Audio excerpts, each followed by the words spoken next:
با سلام و درودی گرم خدمت دوستان عزیز، هموطنان خوبم. امیدوارم هر کجای این کار خاکی که هستین حال دلتون عالی باشه. ممنونم که همراهم هستین و ممنونم که این برنامه رو برای تماشا انتخاب کردین. در خدمتتونم با یک برنامه خبری. قراره بپردازیم به اخبار ناگفته و سانسور شده از دنیای غرب و اروپا. و این که میگم سانسور شده، منظورم سانسور شده در مدیای فارسی، مخصوصا رسانه های جریان اصلی همچون بی بی سی، منوتو، اینترنشنال، رادیو فردا، دویچه وله و این رسانه ها. این سبک از خبرها داره سانسور میشه و دلیلش هم بارها در برنامه ها توضیح دادم. نباید جوان ایرانی این مسائل رو، این اخبار منفی رو از دنیای غرب و اروپا بدونه و در جریانش قرار بگیره. چرا؟ چون در این سالها تلاش کردن که از غرب و اروپا یک تصویر رویایی، یک تصویری که مثلا غرب و اروپا بهشت برین، مدینه فاضله و یک مکان رویایی و دست نیافتنی است، که موج ناامیدی عجیبی به روح و روان نسل جوان و نوجوان تزریق بشه که بتونن از نخبه های ما در راستای اهدافشون استفاده کنن، بتونن از نخبه های ما برای پیشبرد صنایع و حالا کارهایی که نیاز به نخبه هست استفاده کنن و کشورهاشون رو پیش ببرن. خب بدون فوت وقت بریم سر وقت برنامه. دوستان عزیز، خواهشی از شما داشته باشم برنامه ها رو حتما به دوستانتون معرفی کنین. حتما با دوستانتون به اشتراک بذارین و برنامه ها رو کامنت بذارین، نظرتون رو حتما بنویسین. میدونم خیلیاتون نظر میذارین و پاک میشه، دلیلش هم چون کانالمون تازه تأسیسه و متاسفانه یوتیوب خیلی از کامنت ها و خیلی از اکانت ها رو ربات تشخیص میده. به خاطر همینه، حالا نگران نباشین، این موضوع یکم جلو بریم رفع میشه. خب تصویر رو دارین میبینید. این تصویر و تصویر دیگری هم از نشریه سی بی اس، حالا اینم داشته باشین در کنارش. من اینو یه لحظه بردارم که شما ببینید. این دو تا تصویر، حالا تصویر قبلی و این تصویر، نشریه سی بی اس و شرکت هوف پست که اون عکس اول مال همون مؤسسه هوف پست بود و میگه که مردم کانادا و توان اقتصادی از دست رفته.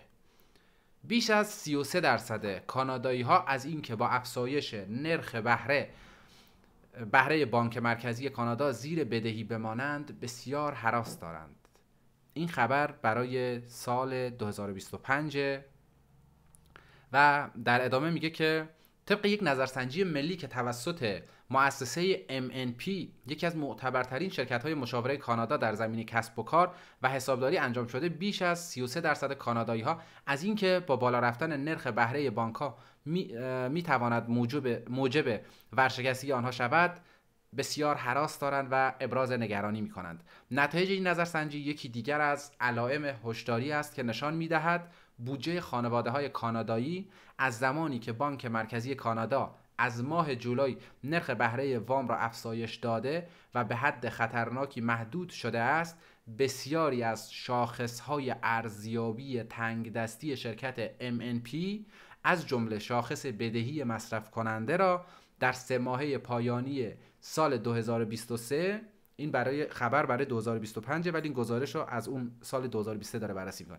نسبت به دوره ژوئن تا ماه سپتامبر به اندازه قابل توجهی بالا رفته است.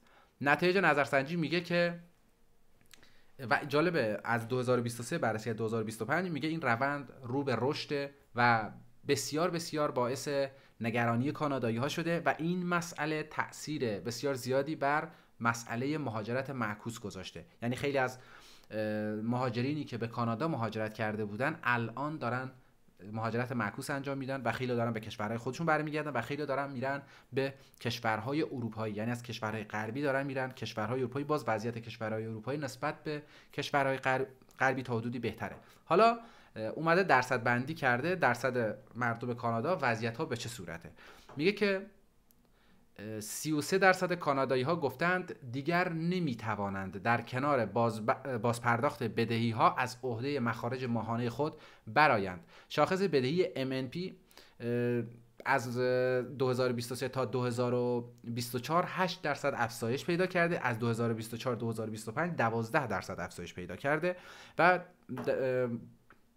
گزینه دوم نتایج نظرسنجی میگه که خانواده‌هایی که از عهده مخارج برمیآیند نیز با کاهش چشمگیر 30% پسنداز از $890 در جولای به $630 مواجه شدند. یعنی ماه قبلش که اینا $890 مثلا در ماه خانواده‌هایی که وضعیت بهتری دارن، این ماه برای 2023 را داره میگه، $890 در ماه میتونستن پس انداز کنن، ماه بعدی رسیده به $630 و دقیقاً همین برهه سال نسبت به 2024 حالا از 890 رسیده بود به 630، یعنی برای 2024 رسیده به 580 تا 490 و 2025 این موضوع زیر $490 رسیده و اینه که باعث نگرانی خیلی از مردم کانادا شده.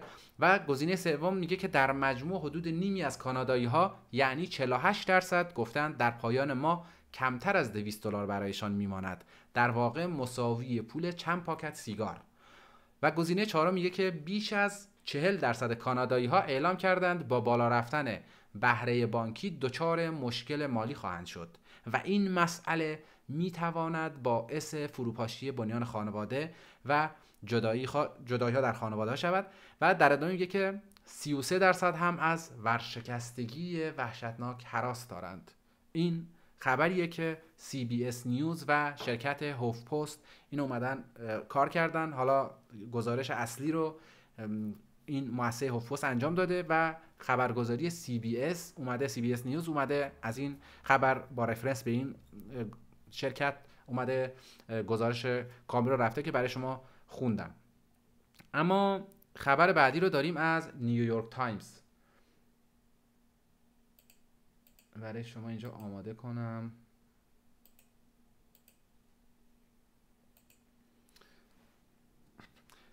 دوستان تمام این خبرها رو، لینک ها رو من در کپشن ویدیو که الان نمیتونیم در یوتیوب متاسفانه منتشر کنیم چون تعداد سابسکرایبر کمه، قبول نمیکنه، ولی تماما بعد از این که مثلا این ویدیو در یوتیوب منتشر میشه یه 7-10 ساعت 12 ساعت بعدش در تلگرام در سروش روبیکا ایتا منتشر میشه و چند ساعت بعدش دیگه تمام این خبرهایی که در برنامه برای شما مثلا بررسی میکنم در کانال تلگرام روبیکا ایتا و سروش منتشر میشه و اونجا دیگه گزارش کامل و لینک منبع خبر رو هم قرار میدیم که هر کسی خواست بره بررسی کنه، در جریان این خبرها قرار بگیره. و دوستان این خبرها رو من صرفا فقط برای اینکه آگاهی داشته باشین نسبت به کشورهای غربی و اروپایی و به هیچ عنوان در توجیه مشکلات داخل کشور نیست و به هیچ عنوان هدفم و قصدم این نیست که بگم کشورهای غربی و اروپایی خیلی بدن و ایران خیلی خوبه. اصلا همچین قصدی ندارم.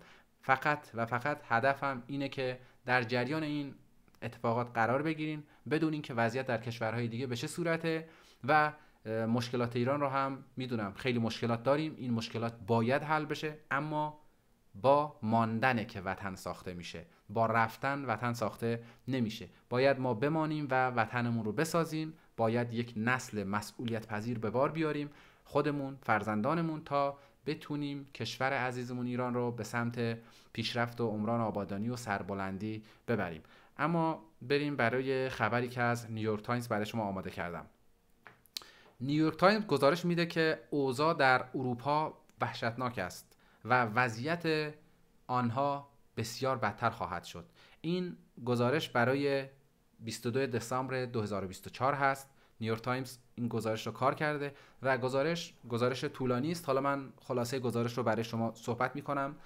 اومده چند شاخص رو بررسی کرده، مثلا برای خانواده، اینکه خانواده ها چقدر میتونن به تفریح برن، خانواده ها چقدر میتونن برای بچه هاشون مثلا وقت بذارن، کلاس های جبرانی اینا رو بفرستن و خانواده ها چقدر میتونن حالا در حوزه مثلا خورد و خوراک و اینا بتونن مثلا خورد و خوراکی با کیفیت و اینا استفاده کنن و خانواده ها در ماه میتونن مثلا لباس بخرن یا در سال چند بار میتونن لباس بخرن، چند بار میتونن مسافرت برن. همه اینا رو بررسی کرده و در نتیجه اومده نتیجه گرفته که نسبت به یک دهه گذشته، یعنی این گزارش که برای 2024 یعنی از 2014 به این ور یک دهه گذشته اومده بررسی کرده، تا به این اندازه وضعیت اروپا وحشتناک نبوده. مردم یعنی در دچار ناامیدی نشده بودن و اینا توجه داشته باشین، نه تحریمن، نه مثلا شبکه‌های مثل بی بی سی و مناطو و اینترنشنال و رادیو فردا و فلان و فلان حمله کردن به روح و روان جامعه و موج ناامیدی تزریق کنن به روح و روان جامعه. یعنی این مسائلی که کشور ما باش درگیره و داریم دست و پنجه نرم می‌کنیم اروپا نداره.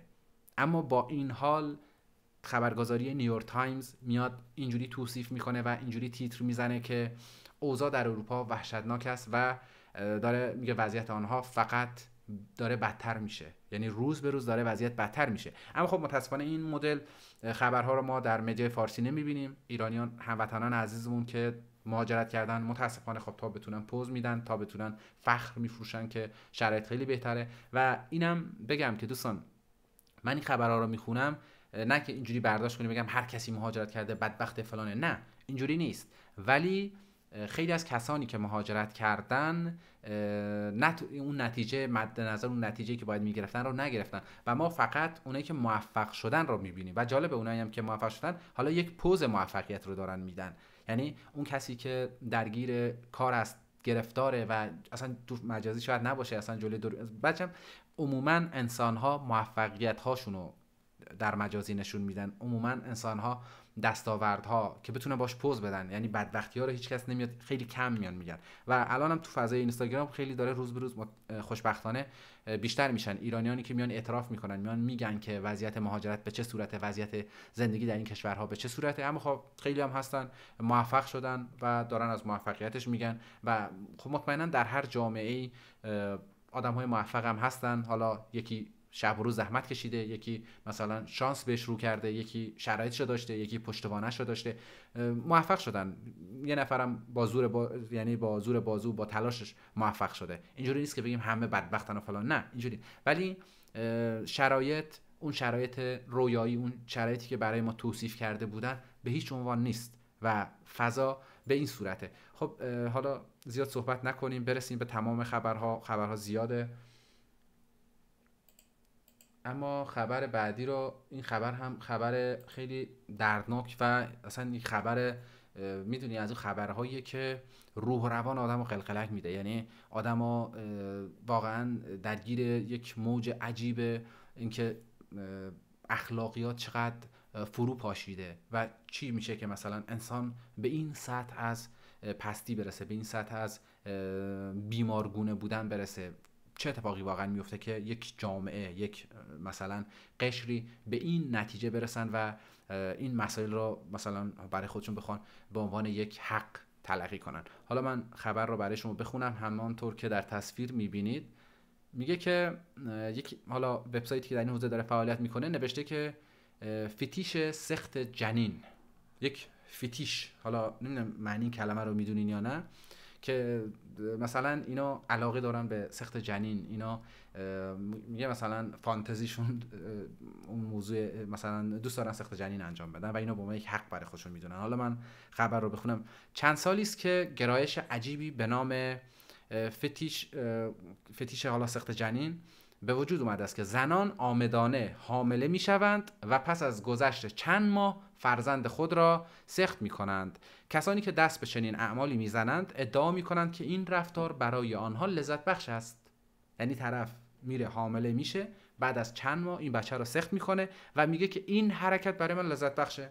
یعنی هر جور که بخوای مثبت به این قضیه فکر کنی که این فرد سالمه، اصلا من که نمیتونم به نتیجه‌ای برسم که، یعنی از هر بعدی این موضوع رو بررسی کنی نمیتونی به نتیجه برسی که این انسان سالمی است.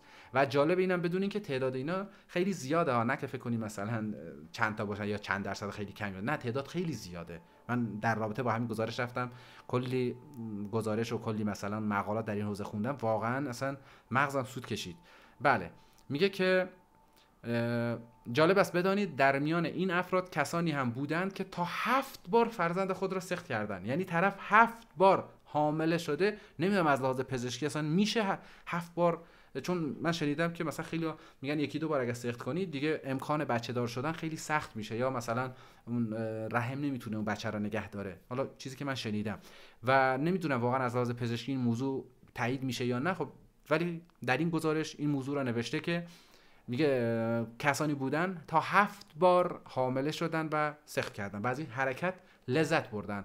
و در ادامه میگه که بر اساس ایدئولوژی فمینیستی سقط جنین حق یک زن است و در برخی ایالت‌ها و کشورها زنان این حق را دارند تا لحظه تولد فرزند خود را سقط کنند و کسی حق دخالت ندارد. این موضوع مخالفان زیادی هم دارد، یعنی کمپین های زیادی هم در مخالفت با این موضوع در غرب، در کشورهای غربی حداقل می‌دونم در آمریکا، در خیلی از ایالت‌های آمریکا، در کانادا و در چندین کشور اروپایی یه سری حالا اعتراضات، یه سری همایش‌ها، یه سری حالا جلسات گذاشتن و مخالفت خودشون رو با این موضوع عنوان کردن و گفتن یه سری قانونی باید باشه که با این افراد برخورد بشه و اصلا کلا موضوع سقط جنین ممنوع اعلام بشه. هرچند که میدونم در خیلی از کشورها موضوع سقط جنین ممنوعه و علت ممنوعیت هم به خاطر پیری جمعیت ها، نه اینکه بخواد مثلا بگن این اعمال مثلا نمیدونم زشت غیر انسانی فلان، نه، از این بود نیست، از بود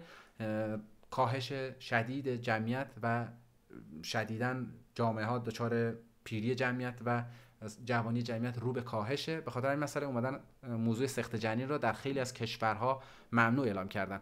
اما بریم خبری رو بخونیم از گاردین میگه که این تصویر من خدمتتون نشون بدم. بله، گاردین میگه که هزاران آزار جنسی در بیمارستان‌های انگلیس. به گزارش گاردین بیش از 20,000 مورد خشونت جنسی بیماران توسط 212 مرکز خدمات بهداشتی و درمانی انگلیس ثبت شده است. داده‌ها نشان می‌دهد که این 20,000 مورد کمتر از 60% کل حوادث ادعایی فاش شده را تشکیل می‌دهد. یعنی چی؟ میگه آقا این 20,000 موردی که الان به گوش ما رسیده، این 60% اون اتفاق اصلی که افتاده، یعنی 40% دیگه ثبت نشده. حالا برای من سواله، اگر اونا ثبت نشده چجوری پس اینو آمار گرفتن؟ یعنی من واقعا برای خود من سواله، اگر ثبت نشده چجوری اینو فهمیدن که این تعداد مثلا خیلی زیاده یا نمیتونم. من اینو حالا از چندین خبرگزاری دیگه هم بررسی کردم، توضیح نداده بودن که اینو چجوری متوجه میشن. دوستان اگر شما مثلا به نظرتون میسه راهی که از کجا متوجه میشن، چجوری متوجه میشن، در کامنت ها حتما بنویسین و استفاده خواهم کرد. چون من حقیقتا این مسائل رو بررسی میکنم، باید از ابعاد مختلف بررسی کنم که از لحاظ منطقی، از لحاظ یعنی همه جوره خبر جور در بیاد و بتونم یعنی خبری که میخونم از همه ابعاد بررسی شده باشه که بتونیم یک اطلاعات درست ارائه بدیم. به خاطر همین مسئله مثلا من یک خبری، یک موضوعی برمیخورم، این موضوع رو از ابعاد مختلف زیر سوال میبرم و میگردم خودم جواب سوالی که خودم طرح کردم رو پیدا میکنم که این میتونه کمک کنه به صحت سنجی یک موضوع و یک خبر، حالا یک گزارش. بله، در ادامه میگه که کارکنان بیمارستان اغلب تحت فشار بالادستی ها شکایت خود را مطرح نمی کند. احتمالا شاید از این موارد مثلا کشف کردن و در عوض به بخش ها و مکان های دیگر منتقل می شوند. حالا مؤسس شبکه حقوق زنان انگلیس خانم هیدیر گفته که، حالا هیدیر امیدوارم خانم باشه، گفته که بیمارستان ها حوزه پنهان خشونت جنسی هستند و باید برای جلوگیری از این آزار جنسی اقدامات ایمنی از جمله بررسی سیستم‌های ورود و خروج و نصب دوربین بر روی لباس کارکنان انجام گیرد. ببینید من امروز چند تا کلیپ کوتاه هم در اینستاگرام منتشر کردم، در اینستاگرام خودم، یعنی در کوروش رضایی منتشر، در ناگفته ها نه، و دیدم چند نفری در رابطه با اتفاقی که برای خانم الهه حسین نژاد رخ داده بود که واقعا متاسفم، یعنی واقعا آدم متاسف میشه که چرا باید همچین اتفاقی بیفته. اما ببینید این موضوع رو افراد زیادی اومدن نسبت بهش واکنش نشون دادن، خب حقا میدن، خیلی ناراحت شدن از این مسئله. اما اینکه یه جوری این خبر رو مثلا این اتفاق رو یه جوری وانمود میکنن، یه جوری این اتفاق رو نشون میدن انگار مثلا فقط در ایران رخ میده. ببینید دوستان، من این موضوع رو نمیگم که بگم حالا چون در کشورهای دیگه میفته بی اهمیت، نه، یک مورد هم باید شدیداً برخورد بشه، نباید رخ بده. اما صحبت من اینه که این عزیزان این موضوع رو یه جوری نشون میدن انگار فقط در ایران این مسائل پیش میاد و در کشورهای دیگه رخ نمیده. و من اومدم حداقل فکر میکنم 20 تا 17 18 تا 20 تا خبر رو از منابع مختلف بررسی کردم، در استوری و در قالب یک پست منتشر کردم و گفتم بفرمایید شما فکر می‌کنید مثلا در انگلیس رخ نمیده، در کانادا رخ نمیده، در آلمان نمیدونم فرانسه، آمریکا انقدر آمار تجاوز در این کشورها بالا هست، آمار سرقت، آمار خشونت فیزیکی و جنسی بر علیه زنان، که خیلی فکر می‌کنن مثلا ایران یکی از ناامن‌ترین کشورها برای زنان. اتفاقا ایران جزء یعنی کشورهای امن برای زنانه. یعنی اگر شاخصهای مختلف رو بررسی کنی و در نظر بگیری، ایران واقعا با نمره بسیار بالایی به قول نمره قبولی میگیره. خیلی از کشورهای غربی، خیلی از کشورهای اروپایی که ادعای مثلا فمینیست و حقوق زنان و اینجور داستانها رو دارن، گزارش‌های زیادی از این کشورها هست که در بیمارستانات مثلا فکر کنین وقتی در بیمارستان، خب چه کسانی در کارگرها که در بیمارستان تعداد کمه، یعنی بونسری اکثرا یا پرستار و یا مثلا پزشک و یا مثلا حالا در حوزه مثلا رشته‌های پیراپزشکی ان دیگه، یعنی افراد با جایگاه هستن. وقتی این اتفاقات رخ میده ببینید وضعیت قشر معمولی جامعه به چه صورته. حالا کسانی که مثلا کارگر، خود توهین به قشر کارگر اینا نباشه، منظورم اینه که خب قشری که مثلا دکتر و اینا باشه موقعیت اینا مثلا داره که حالا دوست دختری داشته باشه، از لحاظ مثلا جنسی تحت فشار نباشه. به این حساب منظورم از این بود دارم میگم، چون که خب کسی که کارگر باشه شرایط مالیش مثلا ضعیفه، نمیتونه تفریح کنه، به اون صورت نمیتونه زیاد به مثلا مسائل جنسیش برسه. اما خب کسی که پزشکه، کسی که پرستاره، شرایط مالیش اوکیه، شرایط مالیش خوبه. خب وقتی در بین پزشکان وضعیت انقدر افتضاح هست، 20,000 مورد مثلا خشونت جنسی و مثلا تعرض و تجاوز جنسی داره رخ میده در بیمارستان، ببینید که در اقشار مختلف دیگه وضعیت به چه صورته. و بعد اینا ادعای اینو دارن که حقوق زنان و فلان و اینا.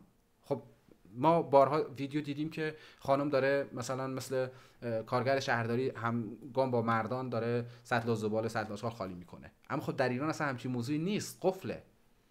اما در کشورهای غربی به راحتی این کار رو انجام میدن، افتخار هم میکنن که مثلا اینجا همه رو پای خودشونن.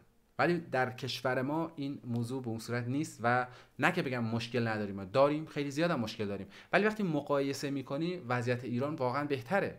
حالا زیاد من صحبت نکنم. بله میگه که باید دوربین نصب کنن و فلان و، ولی خب با دوربین هم این مشکلات رفع نمیشه. باید مشکل رو از ریشه حل کنین. اون فرهنگه مشکل داره، اون مسائل جنسیه که مشکل داره. و بعد جالبه من حالا یه ویدیو در پاسخ به سینا ولی‌الله و پرستو صالحی که دعوت کرده بود، یعنی سینا ولی‌الله پرستو صالحی رو دعوت کرده برنامه‌اش در شبکه MBC پرشیا که برنامه چند شبه با سینا، خانم پرستو صالحی داشت یه جوری صحبت میکرد که آره مثلا دختر و پسرها اگر 2 هفته اینجا باشن از همدیگه بالا میرن و فلان، چون مثلا میگه که مختلط نبودن، از بچگی دختر و پسر با هم نبودن و فلان و اینا، به خاطر همین موضوع دختر و پسر ایرانی تحت فشار مثلا مسائل جنسیت. خب اگر اینو اینجوری بررسی میکنی، پس در کشورهای غربی، در کشورهای اروپایی که اینا از بچگی دختر و پسر در کنار هم بودن، پس این همه آمار تجاوز به خاطر چیه؟ این همه آمار تجاوز بالا هست برای چیه؟ مگر نمیگین که در ایران دختر و پسر چون در کنار هم نبودن، چون مختلط چون فلان نبودن این مشکل پیش اومده، اما در کشورهای دیگه این همه آمار تجاوز بالا، پس دلیل چیه؟ اینا که از بچگی از یعنی مهد کودک با همن تا دانشگاه و دبیرستان همه با همن، پس در این کشورها چرا این اتفاقات میفته؟ بله متاسفانه این مسائل رو ما در رسانه بررسی نکردیم. یعنی به جای اینکه جمهوری اسلامی فکر کنم بله در جمهوری اسلامی به جای اینکه به این مسائل پرداخته بشه، حالا یه برنامه هست، برنامه مثلا پاورقی آقای شهبازی، اون برنامه یعنی یک جوری طرف داره مثلا با یک فضایی داره اجرا میکنه که بجز مثلا دوستان مذهبی آنچنان از اقشار دیگه یعنی مخاطب نداره. اینم بگم دوستان خیلی مثلا پیام میدین که چرا با کراوات اجرا میکنی فلان. آقا اصلا چرا مثلا فکر میکنی کراوات پوشش غربیه؟ چرا اینجوری فکر میکنی مثلا پوشش انگلیسی و فلان؟ آقا این لباس انسان امروزیه و من برنامه رو دوست دارم یک برنامه جذاب باشه، یه برنامه مثلا کیفیت داشته باشه. رفتم این همه هزینه کردم، میکروفون و این همه سیستم و یک تصویر با کیفیت خدمت شما ارائه بدم، چون براتون ارزش قائلم، چون دنبال اینم که تأثیر بذاریم، تأثیر داشته باشیم. و مثلا طرف فکر میکنه چون من کراوات دارم میبندم حتما براندازم، حتما نمیدونم سلطنت طلبم، حتما فلانم. بابا این حرفا چرا مثلا اینجوری فکر میکنین؟ من دوست دارم از تمام اقشار جامعه مخاطب برنامه باشن، با هم بتونیم کمک کنیم به افزایش آگاهی هموطنانمون، نسل جوان، مخصوصا نسل جوان و نوجوان، که بدونن در این کشورها فضا به چه صورته و چه وضعیتیه که این همه به فکر مهاجرت نباشن. حتی اگر به فکر یعنی از مهاجرت منصرف هم نمیشن، حداقل با آگاهی کامل، با چشم باز مهاجرت کنن و بدونن که کشوری که قصد دارن مهاجرت کنن وضعیت به چه صورته. و بریم خبر بعدی رو داریم از بله، خبر از BBC هست. خبر رو داشته باشین. بله، میگه که پزشکان بریتانیایی در اتاق عمل هم دست از تعرض بر نمی‌دارند. تحقیقات در مورد جراحان زن در بریتانیا نشان می‌دهد که آنها در اتاق عمل توسط همکاران خود در بخش قبلی گفتم که این مثلا توسط قشر تحصیل کرده و قشر مثلا بالاخره پرستار و پزشک و فلان، حالا این در اتاق عمله. در اتاق عمل پزشک و مثلا چند تا دستیارن دیگه و عموما این دستیارا توسط اون پزشک دستمالی میشن یا مورد تعرض قرار میگیرن. بله، میگه که تحقیقات در مورد جراحان زن در بریتانیا نشان میدهد که آنها در اتاق عمل توسط همکاران مرد مورد آزار و اذیت جنسی و در موارد زیادی مورد تعرض قرار میگیرند. بیش از 60% از 700 زنی که به پژوهشگران پاسخ دادند گفتند که هدف اذیت و آزار جنسی قرار گرفتند و 34% هم توسط همکارانشان در 5 سال گذشته مورد تعرض جنسی قرار گرفتند. این زنان میگویند که میترسند گزارش دادن حوادث به شغل آنها آسیب برساند و آنها به این موضوع اعتماد ندارند که سازمان بهداشت بریتانیا در خصوص این آزار و اذیت‌ها اقدامات خاصی یا مثلا برخوردی میگه صورت بگیرد، اقدامات خاصی انجام دهد. میگه سازمان بهداشت بریتانیا در این خصوص اقداماتی انجام نمیده. به خاطر همین میگن آقا وقتی اقداماتی انجام نمیدن الکی هم نریم مثلا شکایت نکنیم که باعث بشه آبرومون بره، باعث بشه مثلا شغلمون از دست بدیم. تصور کنید حالا اگر همچی خبری برای ایران باشه که مطمئنا در ایران هم این اتفاقات هست، نه که بگم نیست، 100%، یعنی موضوعی هست میگه هر جا آب باشه گلم هست. خب وقتی زن و مرد در کنار هم، یعنی جنس مخالف موافق مخالف در کنار هم، جنس مخالف در کنار هم قرار میگیرن، خب این مسائل هست، مخصوصا در بین حالا جوانترها این اتفاقات بیشتره. اما یعنی برای ما جوری جا افتاده که ما فکر میکنیم اینا چشم و دل سیرن، اینا چون از بچگی دختر و پسر در کنار هم بزرگ شدن نسبت به هم کمتر حسی دارن، یا اگر حسی هم داشته باشن اینو به روز نمیدن. اینا چون با فرهنگن، چون نایسن، چون اروپایی‌ان، چون غربی‌ان، چون جهان اولی‌ان. ولی آمارها یه چیز دیگه نشون میده. آمارها میگه که باز دم مردان خودمون گرم، دم ایرانی‌ها گرم که وضعیت به این صورت نیست. اما خبر دیگه رو داریم از نیویورک پست. ببینم چند دقیقه شد. این دیگه برای این بخش بکنم آخرین خبر باشه و بعد بریم برای خبر بعدی، بخش بعدی. بله، نیویورک پست میگه که افزایش بستری شدن به علت وجود شیء خارجی در مقعد. من شرمندم. نیویورک پست گزارش میده در چه سالی؟ در سال 2023. دوباره تیتر رو بخونم برای شما، تیتر واقعا سنگینه. افزایش بستری شدن به علت وجود شیء خارجی در مقعد. بر اساس مطالعه جدیدی که ماه گذشته در مجله آمریکایی پزشکی اورژانس منتشر شده است، سالانه نزدیک به 4000 نفر با اشیاء خارجی در مقعد خود در بیمارستان بستری می شوند و بسیاری از اقلام گیر کرده اشیای جنسی هستند. از این تعداد حدوداً 78% مرد بوده اند، یعنی خاک، و حدوداً 40% 78% و حدوداً من یه لحظه ترجمه گفتم خودش چرا این 78% با 40% جور در نمیاد. 78% مردا بودند و میگه 40% از این بیماران نیاز به بستری شدن داشتند. از میان موارد گزارش شده میانگین سن مراجعه کننده ها به اورژانس 43 سال بوده است. یعنی این وقتی میگه میانگین 43 سال بوده یعنی تا 60 سال هم بودن بینشون و پایینتر هم بودن. واقعا مایه تاسفه، یعنی واقعا مایه تاسف و تاسف برانگیزه. این دیگه نیویورک پست خبرگزاری معتبره، یعنی خبرگزاری مثلا فارس و تصنیم و مشرق نیوز و نمیدونم رسانه، یعنی برنامه خبری 2030 و اینا نیست. نیویورک پست رسانه معتبر و بین المللی نیویورک پست این گزارش رو کار کرده.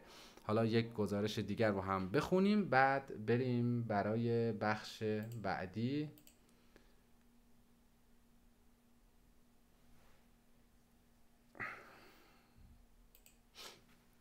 بله، میگه در سال 2023 حدوداً 15500 مورد سوء استفاده جنسی از کودکان در آلمان گزارش شده است. در سال 2023 15500 مورد کودک آزاری. بر اساس گزارش اداره پلیس جنایی فدرال BKA آلمان تعداد موارد خشونت جنسی علیه خردسالان در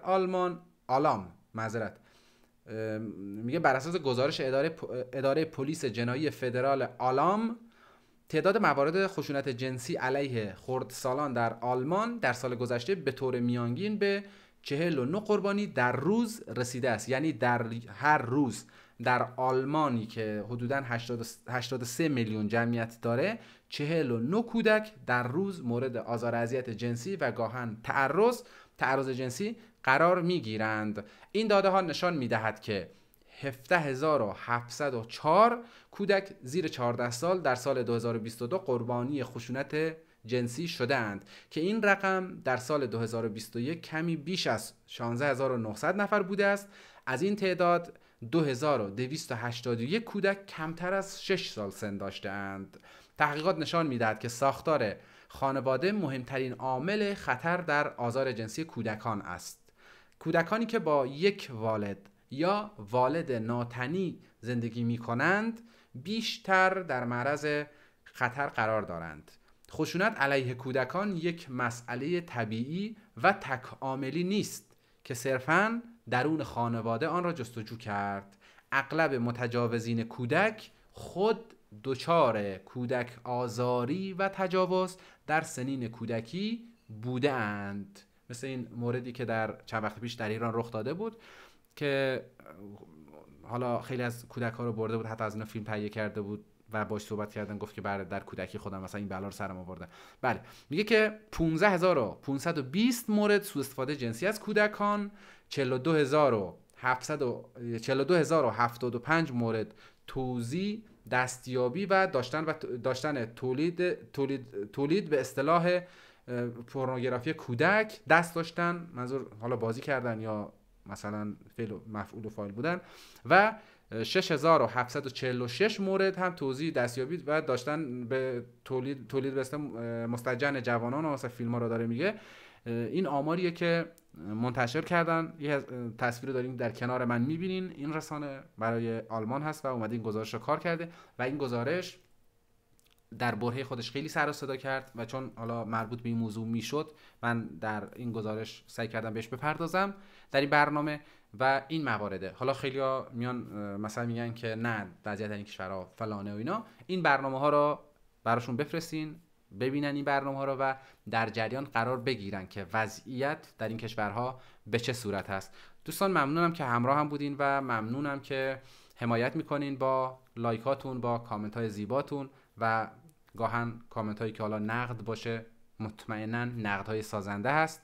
حتما برنامه رو به دوستانتون معرفی کنین ایران آباد مردمی آگاه میخواهد. خدا نگهدارتون. بدرود.